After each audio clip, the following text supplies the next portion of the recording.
जिज्ञासु मित्रों, बहुत बहुत अभिनंदन है आप सभी का दिव्य सृजन में। प्रत्येक दिवस की भांति आज भी हम यहाँ पर लाइव चर्चा का कार्यक्रम शुरू कर रहे हैं और हमारी जो चर्चा चल रही है श्रीमद् भगवद गीता पर। जी हाँ, श्रीमद् भगवद गीता को हम समझने का प्रयास इस कार्यक्रम के माध्यम से कर रहे हैं। बहुत गूढ़ विषय श्रीमद् भगवद गीता में है और वह बहुत ही उपयोगी भी है मनुष्य जीवन के लिए। मनुष्य जीवन जो कि रहस्यों से भरा है, उन सब के लिए अत्यंत उपयोगी विषय हमें श्रीमद् भगवद गीता में प्राप्त होता है। लेकिन श्रीमद् भगवद गीता को सुनना कैसे है, समझना कैसे है, हम उन सब विषयों पर एक विचार करते हुए ही चल रहे हैं कि क्या गलत होता है, क्या अन्याय हो जाता है श्रीमद् भगवद गीता का अध्ययन करते समय, या उस पर विचार सुनते समय, उस पर प्रवचन सुनते समय, उस पर विवेचना करते समय। तो यह कार्यक्रम श्रीमद् भगवद गीता विवेचना है, अर्थात हम इस पर चिंतन करेंगे और समझने का हम प्रयास करेंगे कि श्रीमद् भगवद गीता हमें क्या उपदेश देती है। तो चलिए, प्रथम अध्याय हम कर चुके हैं। अर्जुन विषाद योग, अर्जुन की स्थिति कैसी है? अर्जुन की स्थिति दयनीय है। उसके ऊपर मानसिक व्याधि आ चुकी है। आधि और व्याधि, ये दो चीजें होती हैं। आधि क्या है और व्याधि क्या है? तो महारामायण में, महारामायण मतलब योग वासिष्ठ में, महर्षि वशिष्ठ आधि और व्याधि की चर्चा करते हैं। एक होती है व्याधि। व्याधि मतलब शारीरिक कष्ट, शारीरिक रोग। और एक होती है आधि। आधि का मतलब है मानसिक रोग। तो अर्जुन को मानसिक रोग हो गया है। मानसिक रोग वैसे कई बार हम उसे बहुत ही हल्के में लेते हैं। कई बार कुछ लोग बहुत ही छोटी मोटी बात समझते हैं मानसिक रोग होना। लेकिन जिनका परिवार या जो लोग भयानक रूप से मानसिक रोगों का सामना कर चुके हैं, वो भली भांति जानते हैं कि ये मानसिक रोग कितने भयानक होते हैं। पूरा जीवन ही नष्ट करने का सामर्थ्य रखते हैं। व्यक्ति कुछ करने लायक बचे ही नहीं, कुछ ऐसी उसकी स्थिति बन जाती है मानसिक रोगों से ग्रसित होने पर। अर्जुन जो इतना बलशाली है, तपस्वी है, आज उसकी भी वैसे ही स्थिति है। शरीर में कंपन हो रहा है, शिथिल पड़ रहा है शरीर, और मानसिक रोगों के कारण वह जो है क्या कर रहा है? मानसिक रोगों के कारण कमजोर पड़ रहा है, विवश हो रहा है और कह रहा है कि मुझसे धनुष भी नहीं उठाया जा रहा। मेरा शरीर इतना कांप रहा है, माथे पर पसीना, परेशानी। और अर्जुन की दिल की धड़कनें, हृदय गति बढ़ी हुई है और वह रथ के पिछले भाग में जाकर बैठ जाता है और कहता है कि हे मधुसूदन, मैंने चारों तरफ से सोच लिया, यह युद्ध कर कर मुझे कोई लाभ नजर नहीं आता। युद्ध कर कर, यह जीत कर भी मैं बहुत सुखी जीवन व्यतीत कर लूंगा। मुझे ऐसा नहीं दिखाई देता कि मैं युद्ध जीत लूंगा और राज्य मुझे मिल जाएगा तो मैं बड़ा सुखी जीवन व्यतीत कर लूंगा। मुझे ऐसा भी नजर नहीं आता। फिर मुझे क्या करना चाहिए इस अवस्था में, इस समय में? कृपया आप मेरा मार्गदर्शन करें, मुझे अपना शिष्य ही समझें और मेरा मार्गदर्शन करें कि मैं क्या करूं। क्योंकि मुझे तो बिल्कुल चारों तरफ से भयावह दृश्य दिखता है। चारों तरफ से मुझे सिर्फ पराजय ही नजर आ रही है। हम अगर जीतेंगे तो भी हारेंगे, हारेंगे तो भी हारेंगे, हमारा जीवन पराजितों जैसा ही हमें महसूस होगा। क्योंकि अपनों को खोकर हम भला कौन सी खुशियां बांट लेंगे और कौन सी प्रसन्नता को बांट लेंगे, हम भला कैसे सुखी हो सकते हैं, हम भला कैसे खुश रह सकते हैं, हम भला कैसे खुश रह सकते हैं। ये सारे प्रश्न अर्जुन के मन में हैं और अर्जुन यह प्रश्न कर रहा है। लेकिन अब युद्ध भूमि में खड़े होकर भगवान श्री कृष्ण यही कहते हैं कि अर्जुन, यह इस समय तुझे ऐसी कायरता और ऐसी नपुंसकता कैसे प्राप्त हो रही है, क्योंकि इस समय ऐसा निर्णय उचित नहीं है। क्योंकि यहाँ तो सब युद्ध करने के लिए खड़े हैं, सब अपना मन बना लिए हैं कि भाई युद्ध तो होना ही है, इसलिए युद्ध तो होना है। अर्जुन फिर आध्यात्मिक बातें भी करता है, शास्त्रों की भी बातें करता है, पाप पुण्य की भी बातें करता है, ब्रह्मचारी बनने की बातें करता है कि मैं भिक्षाटन कर कर अपना जीवन ब्रह्मचारी के समान भिक्षाटन कर कर मैं भिक्षा मांगकर अपना जीवन व्यतीत कर सकता हूं, मेरे पास विकल्प है। लेकिन भला मुझे यह युद्ध करने की आवश्यकता क्यों, मुझे यह युद्ध ना ही करना पड़े तो बहुत बेहतर होगा, बहुत अच्छा होगा। तो अर्जुन के मन में बहुत सारी बातें हैं, एक बातें नहीं है, उसके मन में यह भी है कि पाप होगा, गुरुजनों पर शस्त्र चलाऊंगा, पितामह पर चलाऊंगा, एक तो पाप भी उसका लगेगा, दूसरा इतने सारे लोगों की मृत्यु भी होगी तो उसके बाद भी मैं बड़ा दुखी ही रहूंगा, और अपने ही लोगों को खोकर भला मैं क्या राज्य का भोग कर लूंगा। तीसरा यह भी है कि मेरी अपकीर्ति भी होगी, मुझे अपयश भी प्राप्त होगा, क्योंकि अपने हाथों से मैं उन गुरुओं के ऊपर अगर बाणों का संधान करूंगा तो आने वाला समय मेरी अपकीर्ति करेगा कि भाई तू तो गुरुद्रोही निकला, तूने तो गुरु के ऊपर भी बाण चला दिया, तूने तो पितामह, तेरे पिता समान जो पितामह, उनके ऊपर भी तूने बाणों का संधान कर दिया। तो ये सब अर्जुन के मन में अनेकों बातें हैं, लेकिन सारी बातें अर्जुन के मन में अपने पक्ष में हैं। अपने पक्ष में मतलब कि वो सारा न्याय अपने लिए किए जा रहा है, उसे युद्ध नहीं करना है, यह वो अपने संदर्भ में सोच रहा है, वो बाकी किसी की विचारधारा को नहीं जानता और ना समझता है। वह अपने आप में ही अपने पुण्यों के बारे में सोच रहा है, अपने पाप के बारे में सोच रहा है, अपनी कीर्ति के बारे में सोच रहा है और अपनी अपकीर्ति के बारे में सोच रहा है, अपने यश अपयश के बारे में सोच रहा है कि मेरे इस युद्ध करने से मेरा अपयश भी होगा, अपकीर्ति भी होगी। तो ऐसी विचारधारा उसके मन में है, ऐसी सोच है, और इन सभी कारणों से वह युद्ध नहीं करना चाहता है, वह युद्ध से बचना चाहता है और अपना निर्णय सुना देता है कि हे मधुसूदन, मुझसे तो युद्ध नहीं हो पाएगा, लेकिन आप मुझे कुछ समझाना चाहते हैं, आप मुझे खुद को मैं आपका शिष्य मानता हूँ, तो आप मेरे गुरु बनकर मुझे शिष्य समझकर कुछ जरूर ज्ञान दीजिए, कुछ समझाइए कि जिससे कि मेरा मन, अगर युद्ध करना ही उचित है तो युद्ध करने के लिए मेरा यह मन तैयार हो जाए, मैं तैयार हो जाऊं और मेरे अंदर जो ऐसी भावनाएं हैं जो कि मेरे शरीर को कंपित कर रही हैं, मुझे दुखी कर रही हैं, मुझे संताप में ले जा रही हैं, दुर्बलता का अनुभव मुझे हो रहा है, तो यह सब अनुभूतियों से मैं बच पाऊं और कुछ बेहतर निर्णय ले पाऊं, कृपया मुझे कुछ बताइए, कुछ समझाइए। और श्री कृष्ण अर्जुन को समझाना शुरू कर देते हैं कि अर्जुन, तू किनके लिए शोक करता है, तू किनके लिए दुखी होता है, भला सबके लिए दुखी होने की क्या आवश्यकता है। तो भगवान कृष्ण अर्जुन को यही समझाते हुए 11वें श्लोक से दूसरे अध्याय सांख्य योग नामक अध्याय में अब सांख्य योग का वर्णन शुरू करते हैं। और प्रथम बात, जो सबसे पहली बात है, वो कहते हैं असुच्यान अनवसोचस्त्वं प्रज्ञावादांश भाषसे गतासूनश्च नानुशोचन्ति पंडिता।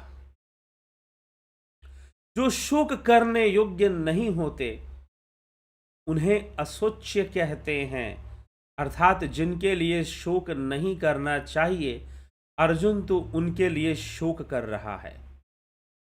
असोच्यान अन्वशोचस्त्वं प्रज्ञावादांश भाषसे गतासून गतासूनश्च नानुशोचन्ति पंडिता। कि जो चले गए इस संसार से और जो इस संसार में हैं, उन सब के लिए जो ज्ञानी जन हैं वो शोक नहीं करते हैं। असोच्यान अन्वशोचस्तुम प्रज्ञावादांश भाष्य, जिनके लिए शोक नहीं करना है उनके लिए तू शोक करता है और फिर पंडितों जैसी बातें करता है। गतासूनश्च नानुशोचन्ति पंडिता, लेकिन जो वास्तव में पंडित जन हैं, जो कर्म सिद्धांत को समझने जानने वाले जो पंडित जन हैं, जो ज्ञानी पंडित जन हैं, वह ना तो उनके लिए शोक करते हैं जो इस संसार को छोड़कर चले गए, और ना ही उनके लिए शोक करते हैं जो इस संसार को छोड़कर नहीं जा पाए, अभी भी जीवित हैं। उन दोनों के लिए भला शोक क्यों करना है और किस लिए करना है? क्योंकि इस संसार में भला कौन आता है, कौन जाता है, किसकी मृत्यु होती है और कौन जीवित रहता है, यह सब तो कर्म के वशीभूत है। लेकिन फिर भी कुछ ऐसा है जिसका नाश कभी नहीं होता, और उसी तत्व की चर्चा करते हुए भगवान कृष्ण कहते हैं, न त्वेवाहं जातु नासं न त्वं नेमे जनाधिपा न चैव न भविष्यामः सर्वे वयमतः परम। हे अर्जुन, ऐसा कभी नहीं था कि मैं इस नहीं था, और ऐसा भी कभी नहीं था कि तू नहीं था। किसी काल में मैं नहीं था, ऐसा नहीं, किंतु मैं अवश्य ही था। अर्थात भूतपूर्व शरीरों की उत्पत्ति और विनाश होते हुए भी मैं तो सदा ही था। वैसे ही तू नहीं था, सो नहीं, किंतु तू भी अवश्य ही था। ये राजागण नहीं थे, ऐसा भी नहीं है, किंतु ये सभी भी थे। इसके बाद अर्थात इन शरीरों का नाश होने के बाद भी हम सब नहीं रहेंगे, ऐसा बिल्कुल नहीं है। हम सब भी रहेंगे, और यह राजागण भी रहेंगे, और मैं भी रहूंगा, और तू भी रहेगा, क्योंकि मात्र इस देह का ही नाश होता है, मात्र इस शरीर का ही नाश होता है। देहिनो अस्मिन् यथा देहे कौमारं यौवनं जरा तथा देहांतर प्राप्तिर्धरस्तत्र न मुह्यति। प्राप्तिर्धरस्तत्र, कि जिसका देह है वह देही है, उस देही की अर्थात शरीरधारी उस आत्मा की इस वर्तमान शरीर में जैसे कौमार, बाल्यावस्था, यौवन अवस्था, तरुण अवस्था, जरा अवस्था, वृद्धावस्था, ये परस्पर विलक्षण तीनों अवस्थाएं होती हैं। इनमें पहली अवस्था के नाश से आत्मा का नाश नहीं होता। अर्थात अगर आप बचपन से युवा अवस्था में आ गए तो आत्मा का नाश नहीं होगा, और जवानी से बुढ़ापे में चले गए तो भी आत्मा वैसी की वैसी रहेगी। और इसी प्रकार से मृत्यु के समय इस देह का, इस स्थूल देह का त्याग कर देने से भी वह आत्मा नष्ट भ्रष्ट नहीं होती है, वह वैसे के वैसे ही बनी रहती है। इसलिए हे अर्जुन, जो ज्ञानी जन है, जो पंडित जन है, वो इस रहस्य को जानने वाले हैं, वो इस रहस्य को जानने वाले हैं। इसलिए तुझे इनके लिए शोक नहीं करना चाहिए। गतासूनश्च नानुशोचन्ति पंडिता, जो पंडित जन है, जो ज्ञानी जन है, वो इन सब बातों के लिए शोक नहीं किया करते हैं। वह शोकाकुल नहीं होते हैं, शोक के वशीभूत वह नहीं होते हैं अर्जुन। इसलिए हे अर्जुन, तू भी शोक मत कर उन ज्ञानियों की बातें, क्योंकि तू खुद भी तो ज्ञानियों जैसी बातें कर रहा है। तू पाप पुण्य की बातें कर रहा है, तू स्वर्ग नरक की बातें कर रहा है। तो इस तरह की जितनी भी बातें तेरे मन में है, तू बातें ऐसी मत कर, क्योंकि कोई ना कहीं से आता है और ना कहीं जाता है, सब कुछ यहीं रहता है। तुझे उनके लिए शोक करने की कोई आवश्यकता नहीं है, शोकाकुल होने की आवश्यकता नहीं है। तो भगवान श्री कृष्ण अर्जुन को यही विषय समझाते हैं कि यह देह है और इसमें देही वह आत्मा, वो कभी नष्ट नहीं होता। इसलिए न त्वे वाहम जातु नाशम, न त्वम नेमे जनाधिपा, न चैव न भविष्याम। ना ऐसा है कि भूत में और ना ही ऐसा है कि भविष्य में हम नहीं होंगे। तो इसीलिए ज्ञानी जन जो इस आत्मा के रहस्य को जान जाते हैं, वो कभी इन विषयों पर शोक नहीं करते हैं। तो सर्वप्रथम भगवान श्री कृष्ण अर्जुन को समझाते हैं किसके लिए शोक करना है, किसके लिए नहीं शोक करना है। और साथ ही साथ वह यह भी कह देते हैं कि जिनके लिए तू शोक कर रहा है, भीष्म पितामह और द्रोणाचार्य आदि, इनके लिए तो शोक कर रहा है, लेकिन वह इस रहस्य को जानने वाले हैं, वह उस आत्म तत्व को जानने वाले हैं, इस रहस्य को जानने वाले हैं। तो भला वो क्यों शोकाकुल होंगे?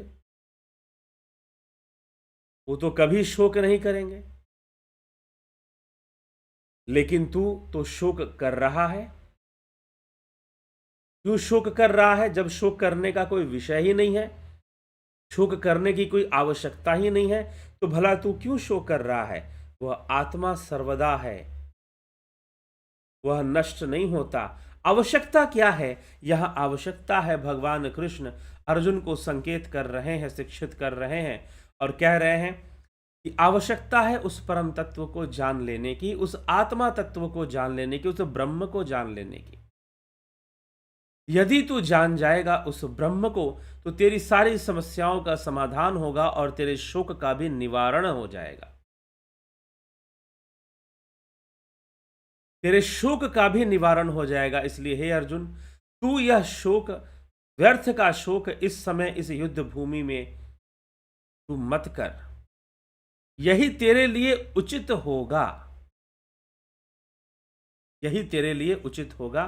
इसलिए तू बातें तो बड़ी बड़ी कर रहा है, लेकिन फिर भी शोकाकुल है। ऐसा तो नहीं होना चाहिए। क्यों शोकाकुल हो रहा है? ऐसा तो नहीं होना चाहिए। मैं तनिक भी शोक करने की आवश्यकता नहीं है, दुखी होने की आवश्यकता नहीं है। जो ज्ञानी जन है वो इन सब विषयों में दुखी नहीं होते हैं।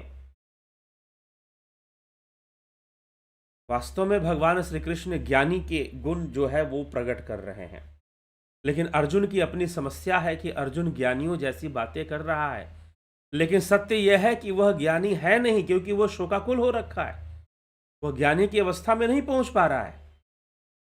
इसलिए भगवान कृष्ण उसे उदाहरण देते हुए कहते हैं कि यह तो उदाहरण है, यह तो प्रमाणित विषय है।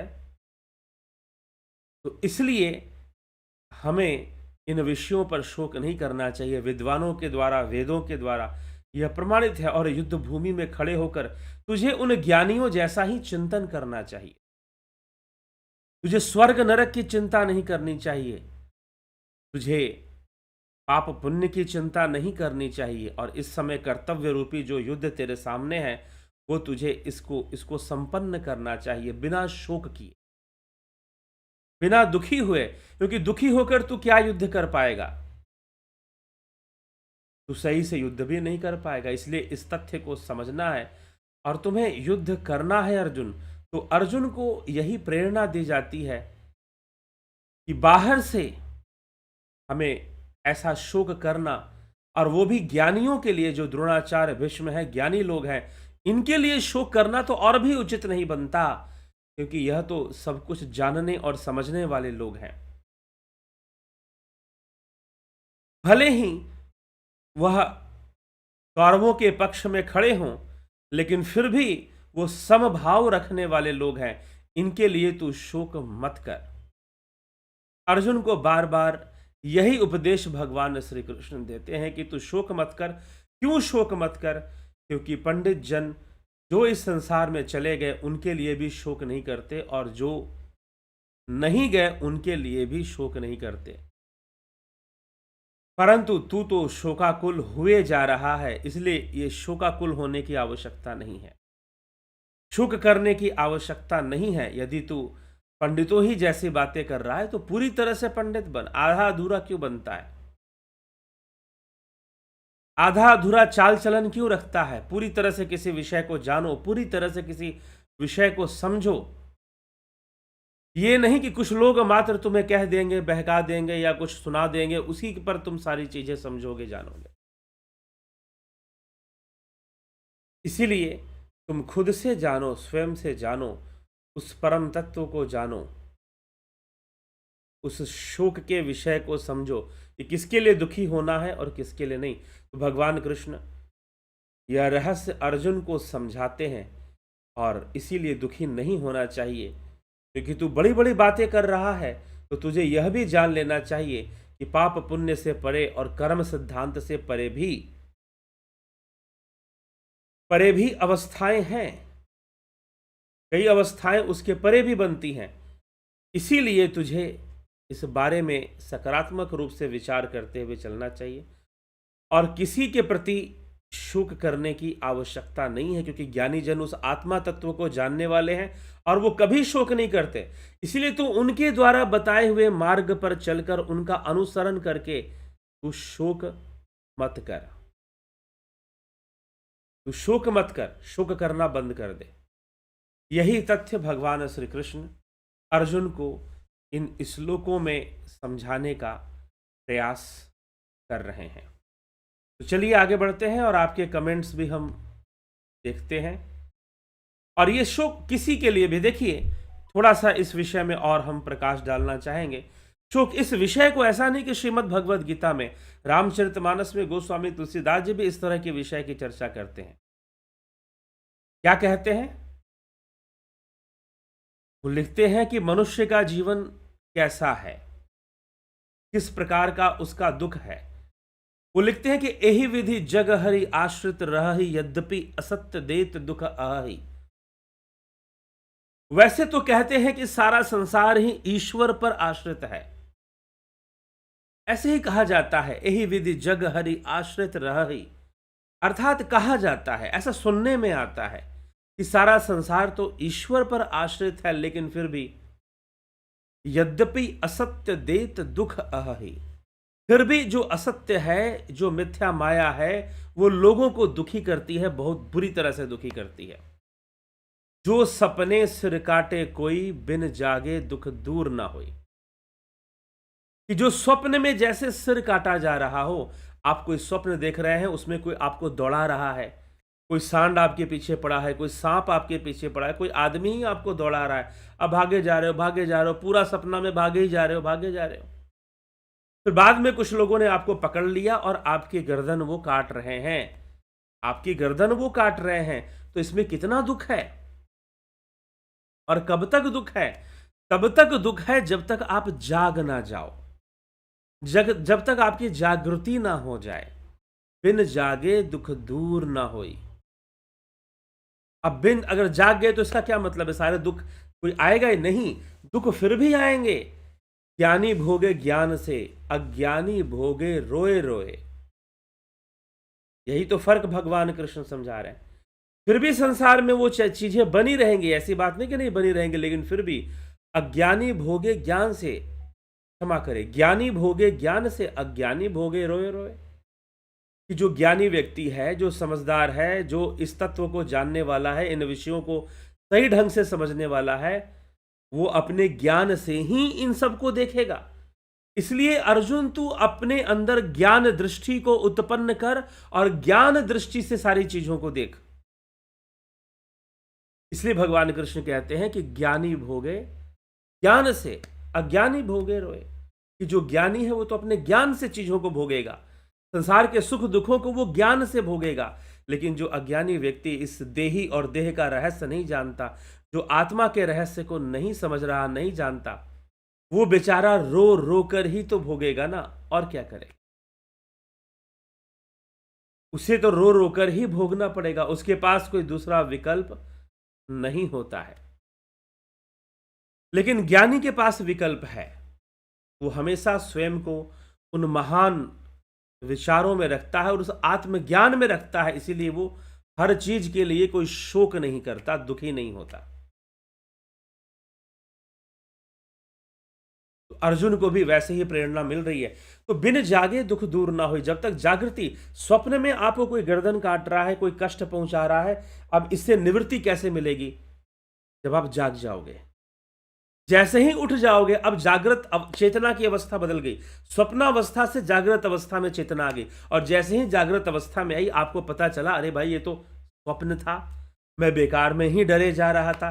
लेकिन स्वप्न में आपका अपना कंट्रोल तो होता ही नहीं कि आप रोक दो। हाँ, अगर नियमित रूप से ध्यान योग करो तो आपके अंदर वो कंट्रोल भी आ जाएगा कि आप अपने स्वप्नों को भी अपने कंट्रोल में ले सकते। अपने सपनों को भी अपने कंट्रोल में ले सकते हो। तो जागना पड़ेगा, नींद से जागना पड़ेगा। वैसे ही माया की नींद से जागना पड़ेगा। जब माया की नींद से जागृत हो जाओगे, जाग जाओगे, तो समझ आ जाएगा कि मृत्यु भी शाश्वत नहीं है। मृत्यु वह भी नश्वर है, वह भी एक परिवर्तनशील है। भली भांति स्थिति को समझ जाओगे और यह बात समझ में आ जाएगी कि जिनके लिए शोक नहीं करना चाहिए हम उनके लिए शोक करते हैं। तो ये सारा विषय फिर हमें बोधगम्य हो जाएगा, समझ में आ जाएगा। और यही भगवान कृष्ण कह रहे हैं कि जिनके लिए शोक नहीं करना तो उनके लिए शोक किए जा रहा है। जागने की आवश्यकता है। जैसे कि स्वप्न से जाग जाने से स्वप्न रूपी व्याधि जो कष्ट था वो रुक जाती है, खत्म हो जाती है। वैसे ही चेतना को और विकसित करने की आवश्यकता है। जागृत अवस्था से तुरीय अवस्था में जाने की आवश्यकता है। तो जब ऐसी अवस्था में आप जाएंगे तो निश्चय ही ज्ञान हो जाएगा और सारे शोक खत्म हो जाएंगे, सारे दुख खत्म हो जाएंगे, आनंद का विषय हो जाएगा। ठीक है। तो यही भगवान अर्जुन को समझाना चाहता है कि अर्जुन तू निष्कामी बन जा, तस्माद योगी भव अर्जुन, तू योगी बन जा। ठीक। तो चलिए आगे बढ़े फिर आपके कमेंट्स की ओर।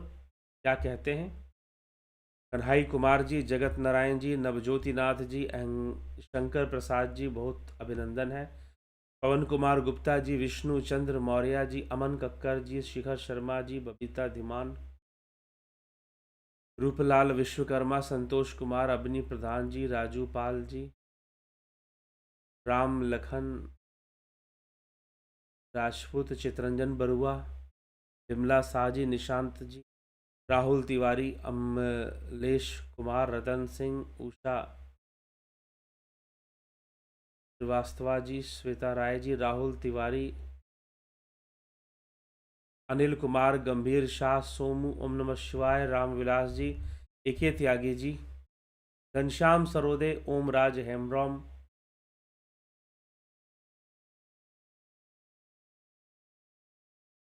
अजीत अपराजित, दीपक कोलकर,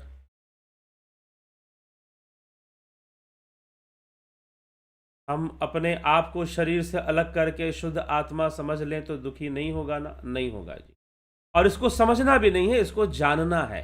समझना कहने का मतलब मानना नहीं है सिर्फ, इसको ध्यान योग से जानिए। ध्यान योग करेंगे तो सही से जान पाएंगे कि आत्मा का अस्तित्व किस प्रकार से है। माधुरी कोलेजी, बीकू कुचाड़िया जी, विनोद के सूद, अर्जुन पाटिल, अर्जुन कुमार, राकेश गुप्ता जी, अर्जुन कुमार जी।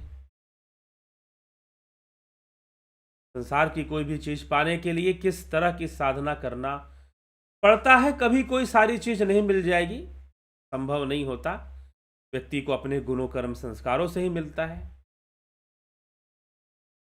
नरसाराम जी, जलाराम राय का, गोविंद प्रसाद नीमा जी, प्रथमेश जी, कमलेश उपाध्याय जी, दिनेश चौधरी जी, संदीप अरोड़ा, सोमू। जो हमारी दृष्टि में पाप नहीं लेकिन किसी और की दृष्टि में पाप हो तो क्या वो गलत प्रभाव डालेगा सृष्टि में? पाप नहीं तो फिर गलत प्रभाव क्यों डालेगा? वो व्यक्ति की अपनी मानसिक स्थिति है, वो उसके वशीभूत जो है वो अपना ही नुकसान करेगा। अनिमेश महतो जी, राम नरेश सिंह जी, अजीत अपराजित जी, रामविलास जी, संदीप अरोड़ा। जब योगियों को आत्म तत्व की प्राप्ति होती है तो उनके लिए लिखे हुए ग्रंथों में इतनी विविधता क्यों होती है? कृपया बताएं। कोई विविधता नहीं है। कहाँ विविधता है? जो सांख्य शास्त्र समझा रहा है, श्रीमद् भगवद गीता वही चर्चा कर रही है। हाँ, विविधता तब है जब आप बाहर की चीजों को ग्रहण करते हैं मात्र। ठीक है। मात्र कथाओं कहानियों को ही आप ग्रहण करते हैं तो विविधता मिलेगी, लेकिन ज्ञान को ग्रहण करेंगे तो विविधता नहीं मिलेगी। यही तो समानता है। यहां तक कि संस्कृत में जो बातें लिखी गई और बाद में जो ज्ञानियों ने लिखी दूसरी भाषा में, उनमें भी विविधताएं नहीं है। एक ही प्रकार की प्रक्रिया है, एक ही प्रकार की साधना का वर्णन है, एक ही प्रकार के साधना का भी वर्णन है। ठीक, तो इसीलिए लिखे हुए ग्रंथों में विविधता नहीं होती है। हाँ, हम पढ़ते हैं उसे इस ढंग से, अगर सही ढंग से पढ़ें तो आपको विविधता नहीं प्राप्त होगी। हाँ, जहां पौराणिक कथाएं कहानियां हैं वहां पर विविधताएं मिलेंगी। ठीक, हाँ, जो अब दर्शनों की बात आती है तो दर्शनों का विषय ही अलग होता है। 6 दर्शन है, 6 दर्शन के अलग अलग विषय हैं, तो वो अलग अलग विषयों पे ही चर्चा करते हैं अपना, ऐसा नहीं कुछ भी चर्चा करना शुरू कर देते हैं। अलग अलग विषयों पर ही चर्चा हो पाती है।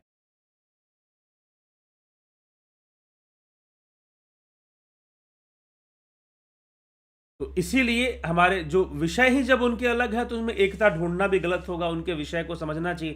जैसे न्याय दर्शन है, न्याय शास्त्र है, तर्क पे चर्चा करता है। योग शास्त्र योग पे चर्चा, अभ्यास और वैराग्य पे चर्चा करता है। मीमांसा कर्म सिद्धांत को समझाता है, वैशेषिक तत्व सिद्धांत को समझाता है। तत्व सिद्धांत को मतलब कि तत्व शास्त्र बोलते हैं वैशेषिक दर्शन को, न्याय दर्शन को तर्क शास्त्र बोलते हैं, न्याय शास्त्र को। तो हमें इस तरह से इन बातों को समझना चाहिए। तो वो अपना अपनी जगह अपना अपना कर्म कर रहे हैं और आप भी कुछ ऐसा ही करिए। बेहतर कर्म को करिए और अपना पुरुषार्थ करिए और भाग्य का निर्माण करिए। किरीट शाह जी, बहुत बहुत अभिनंदन आपका। बेहोशी से होश में आना है। जी हाँ, जैसे कि हम स्वप्न की अवस्था में बेहोशी में थे, अजीत जी ने बहुत अच्छा लिखा है, बेहोशी से होश में आना है। तो इस माया में रहना भी एक बेहोशी है। आहार निद्रा भय मैथुन के प्रति आकर्षित होकर बहुत सारे कर्मों को करते रहना भी एक बेहोशी जैसा ही है। तो बेहोशी से हमें जागना है, जागृत होना है, क्योंकि दुख कहां पर है, वास्तव में दुख का कारण क्या है? यह माया, यह त्रिगुणी माया, और इसके अंदर अनेक प्रकार के दुख, क्योंकि हम इनमें बंधे हुए। इस अवस्था से ऊपर उठना है, अपनी चेतना को विकसित करना है, अपने कॉन्शियसनेस को राइज करना है। और जब आपकी चेतना विकसित हो जाएगी तो आप विकसित हो जाओगे, आपका दृष्टिकोण बदल जाएगा जीवन के प्रति और संसार के प्रति, आप दुखी नहीं होगे। फिर आपके लिए कोई भी कर्म करना जो कर्तव्य रूप में करना आवश्यक है, आप उन सब का सहारा लोगे और अपना कर्म करोगे। ठीक है, तो हमें भी ऐसा ही समझना है। जैसे कि रामानुज और शंकराचार्य के ग्रंथों में विविधता क्यों है? कुछ बातों को लेकर विविधता है, उसमें भी अलग अलग, इसलिए तो मैंने कहा कि दर्शन का विषय अलग अलग है।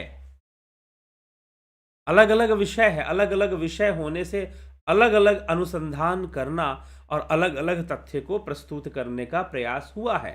तो यह एक दार्शनिक चर्चा का विषय है। अगर आपको इस विषय पर बहुत अच्छी चर्चा करनी है तो इस चैनल के माध्यम से फिलॉसफी का कोर्स चल रहा है। जल्द ही हम एक डेट बताएंगे कि आप दोबारा इस फिलॉसफी का कोर्स ज्वाइन कर सकते हैं। ठीक है, तो वहां पर ये हम चर्चा कर देंगे कि आदि गुरु शंकराचार्य रामानुजाचार्य के बीच में क्या विविधताएं हैं। वास्तव में कोई विविधता नहीं है।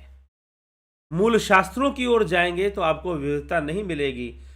इसीलिए हमें मूल शास्त्रों, ज्यादातर मैं यहां पर उन्हीं पर चर्चा करता हूं। टीका या भाष्यों को मैं नहीं लेता चर्चा करने के लिए।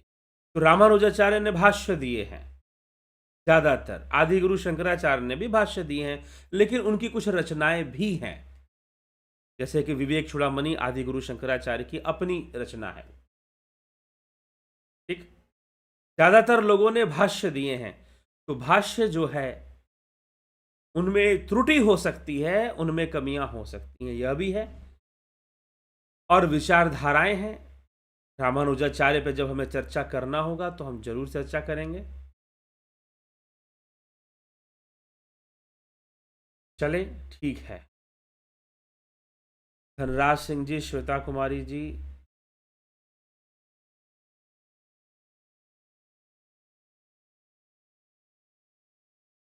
सविता नायक जी, बहुत अभिनंदन है आप सभी का। जुड़े रहें, बने रहें और चर्चा को सुनते रहें। अभी आगे श्रृंखला में दूसरे अध्याय में तो बहुत सारे रहस्य भगवान ने प्रकट किए हैं, उन रहस्यों पे हम आगे चर्चा करते रहेंगे, ठीक है। तो चलिए, अभी वर्तमान में अभी इस समय हम विदा लेते हैं। कल फिर मिलते हैं 9 PM लाइव चर्चा पर। तो बहुत बहुत आभार आप सभी का।